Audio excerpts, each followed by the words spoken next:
many ways to look at the four children of the Pesach Haggadah: the wise child, the wicked child, the simple child, and the one who doesn't know how to ask.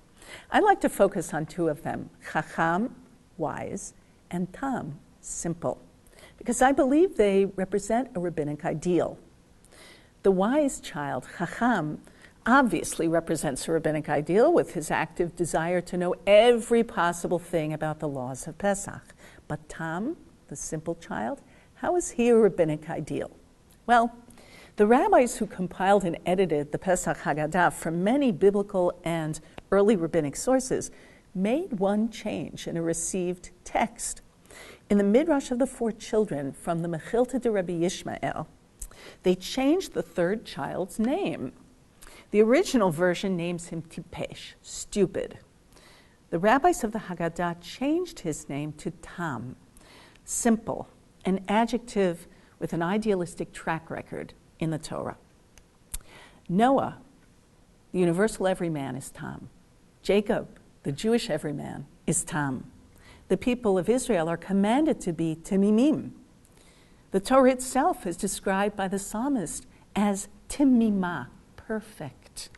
And God's own handiwork, creation, is Tamim, Hatzur Tamim Palo.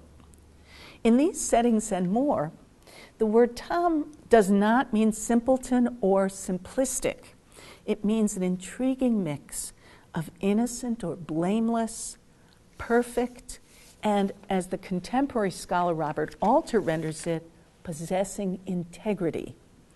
I see the word as meaning simple, much as the Quakers understand it, possessing a sublime economy of function and form, nothing extraneous and without flaw. The greatest human achievements mimic the greatest works of our Creator when they possess both complexity and simplicity. Think of the music of Brahms or Mozart, the paintings of Rembrandt or Vermeer. There we find masterful complexity and graceful clarity, even simplicity, a hummable tune, an image that leaves its impression and captures humanity with truth. Great scientific ideas and great legal rulings also possess great complexity and a startling, a towering simplicity which makes them seem, in retrospect, inevitable. The writing of Heschel accomplishes this feat many times over.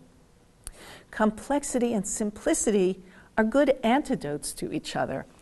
When learning becomes too complicated, it's a great relief and joy to have someone break that mental logjam by saying, "What is this? Mazot, what are you trying to say? Be clear."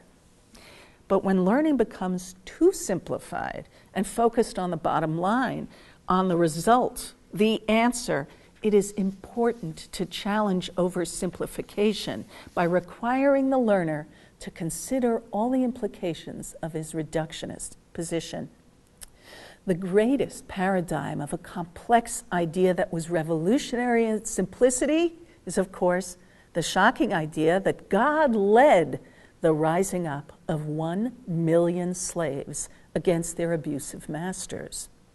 The story is complex, and the idea of liberation, of human economic, political, and religious dignity is so simple that it seems to be inevitable, but it most certainly is not.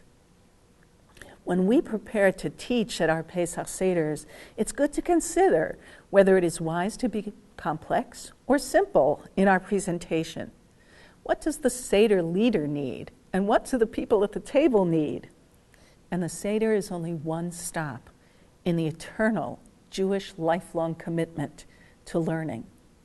Is your sacred learning today complex or simple? Or is it a sublime, liberating blend of both? This is the fifth question of the Pesach Seder. Wishing you a Zis and a kosher Pesach.